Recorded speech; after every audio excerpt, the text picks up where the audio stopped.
Today we're going to be talking about conditionals, which is chapter 6 in your textbook. You should have already done the pretest on page 74. First of all, let's talk about what conditionals are. Conditionals are used to talk about causes and effects that are true, hypothetical, or untrue. So those are the three types of conditionals. They always contain a main clause and a so-called if clause. But you can use other conjunctions such as if, even if, only if, when, whenever, whether or not, or unless. Here's an example of a true conditional. Today, we know that if an animal has a small brain, it may still be highly intelligent. This sentence has two clauses, a main clause and an if clause. A hypothetical conditional: if we compared an animal's brain at birth and as an adult, we could learn about its ability to learn. So again, it also has an if clause and a main clause. And then there are also untrue conditionals. So the condition is untrue, and therefore the result is untrue. Even if dinosaurs had developed large brains, they might not have been intelligent animals.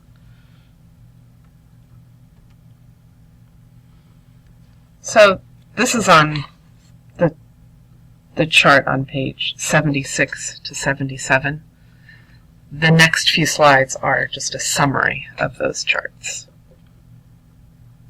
So there are three types of conditionals: factual, hypothetical, and counterfactual. Let's first start with factual conditionals. Factual conditionals can be found in the present, the past, or the future. So all three tenses have factual conditionals. And factual conditionals are used to state causes and effects that are always true. So in the present, you'll notice that both clauses use the present tense. Dieters lose 1 pound per week if they reduce their consumption by 10%. So the verbs lose and reduce are both in the present tense. And this is a factual or true conditional. And then in the past, in the 16th century, people believed that, and here's the conditional, if the moon was full, werewolves were present. So both clauses use the simple past tense. And the verbs are was and were, and those are both simple past verbs. And in the future, the if clause uses the simple present because it's considered a future time clause. And if you remember from our verb tense chapter, future time clauses are always in the simple present tense. And then the result clause uses the simple future. If Africa faces another drought, millions of people are going to suffer. Next, we have hypothetical conditionals. Hypothetical conditionals are used to state causes and effects that may be true under certain conditions.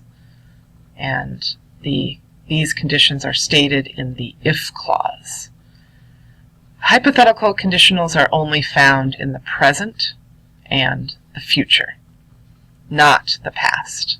The past is already past, so there is no condition that can be true under certain conditions in the past.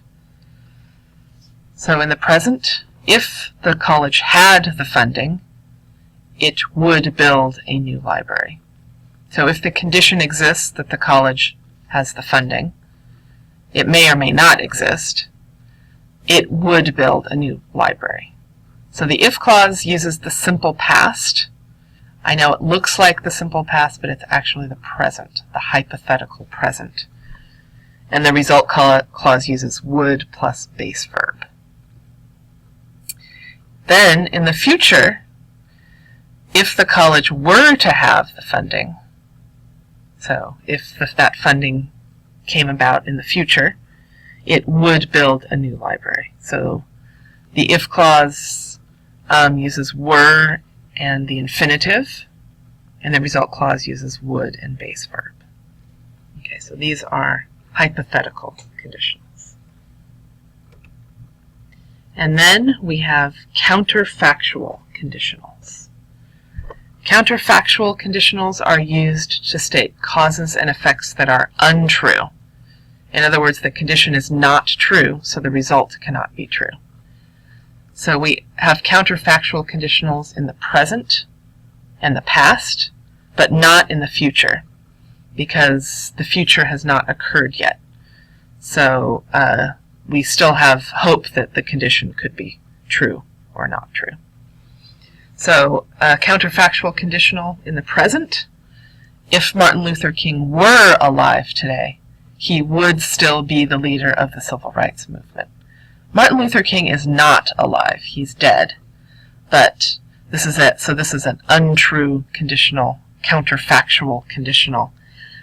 The condition is always untrue, and so the result cannot be true either.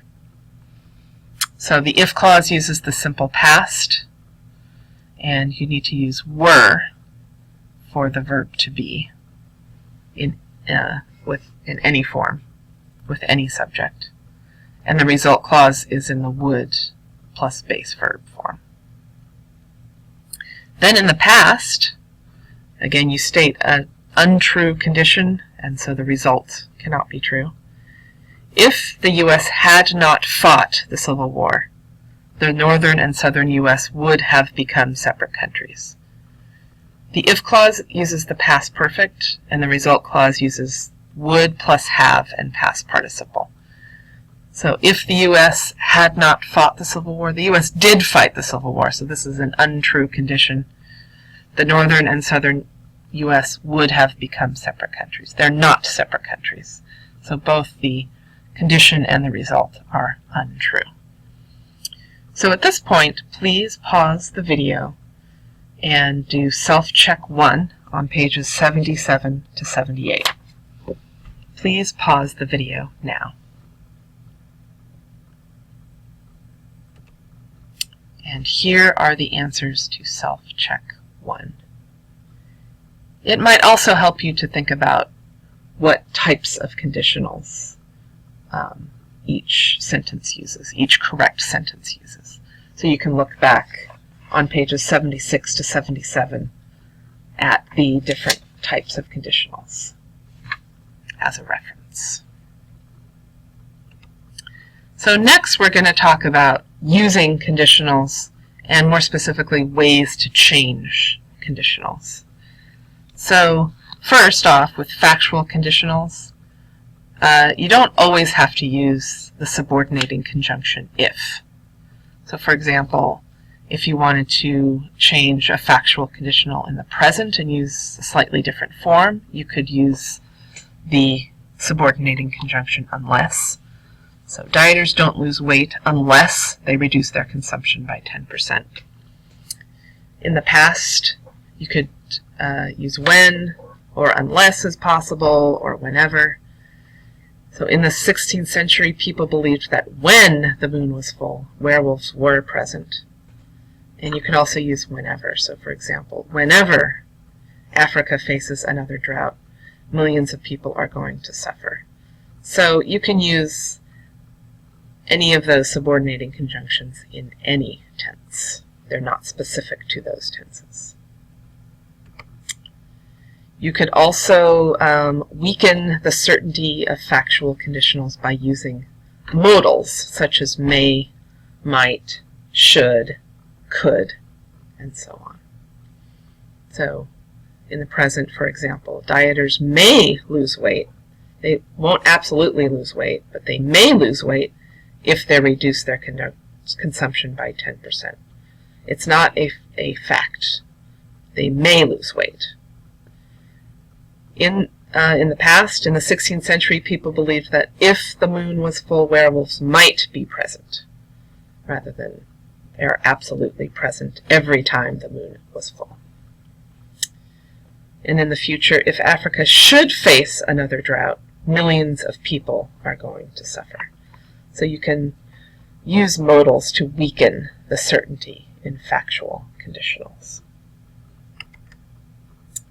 You can also state hypothetical conditionals in different ways. You could also use modal verbs with hypothetical conditionals.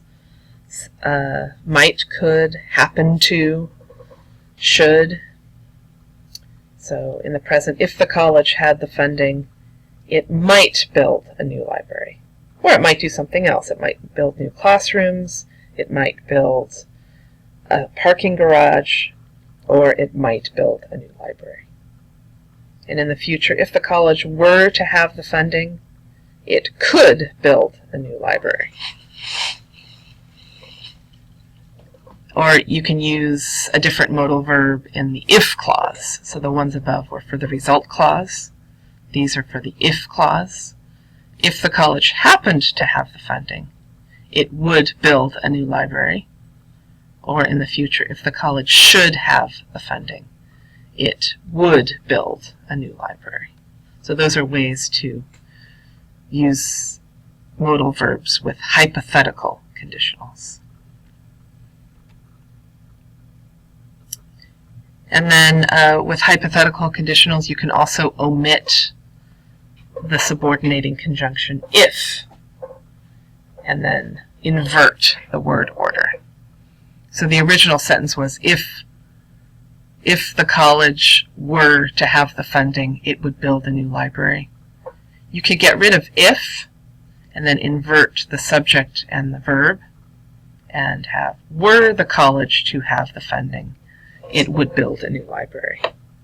Or, for another example, the original sentence is, if community groups were to join in the fight against obesity, the health of our citizens would improve. So you can get rid of the if, and then invert the subject and the verb, and you'd have, were community groups to join in the fight against obesity, the health of our citizens would improve. It's only possible to do this at the beginning of the sentence. If the if clause is second, you can't invert the word order like this. And then if you wanted to change counterfactual conditionals, you can also do an inversion. But again, it has to be at the beginning of the sentence. The if clause has to be at the beginning of the sentence.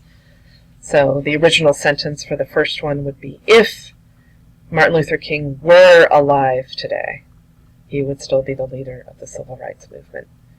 So you can get rid of if and invert the word order. Were Martin Luther King alive today, he would still be the leader of the civil rights movement. Or in the past, if the U.S. had not fought the Civil War, you can invert the word order. Had the U.S. not fought the Civil War, the northern and southern U.S. would have become separate countries. And then with only if, that's a special case. Only if expresses a unique condition that creates a specific result. So grapes will produce excellent wine. Only if, so that's a unique condition, only under this condition.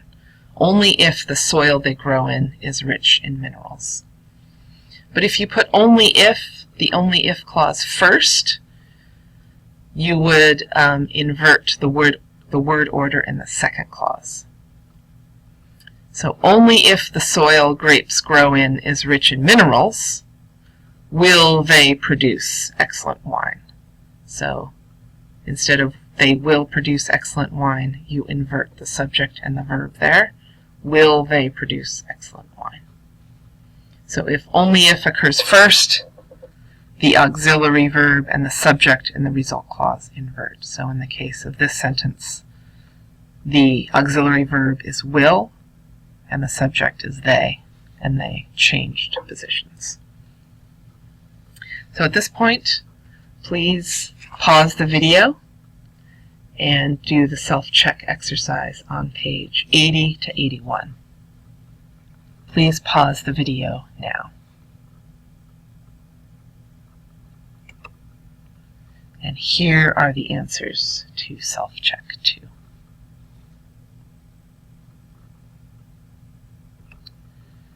Lastly, let's talk about hopes and wishes. So this is a special kind of conditional. And in general, wish is for actions or situations that are opposite of reality, and hope is for actions and situations that are possible.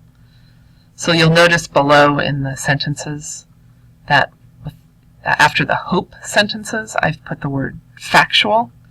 These sentences look kind of like factual conditionals in these various time frames. And then for wish, the type of conditional that they kind of look like are either hypothetical or counterfactual. Okay, so in the present, I wish the oceans were cleaner. So this is stating something that's opposite of reality. They're not cleaner, but I wish the oceans were cleaner. So this is looks like a hypothetical conditional in the present. I hope people are cleaning up the oceans. So that's a factual conditional. So it could be true. So you use the present progressive, and it kind of looks like a factual conditional in the present. And then in the past, I wish people had not made the oceans so dirty. So this is a counterfactual, looks like a counterfactual conditional in the past. People did make the oceans so dirty, but I wish they had not made the oceans so dirty. And then in the past, I hope people have been cleaning the oceans. So this is looks like a factual conditional in the past. So it could be true, and I hope it is true. And then for the future, I wish oceans could be cleaner. This kind of looks like a hypothetical conditional in the future. And then I hope oceans will be cleaner soon. It could be true. It's the future. We always have hope for the future. And we can use a factual conditional in the future. I hope oceans will be cleaner soon. So the chart for this is on pages 81 to 82, and you can look at more examples there. And then do self-check 3 and pause the video. So please pause the video now. And here are the answers to self-check 3. So next, you should do the editing practice exercises on pages 82 to 87. And you'll find the answers in the previous part of this module where the pre-test answers were. So please do the editing practice exercises for more practice with conditionals.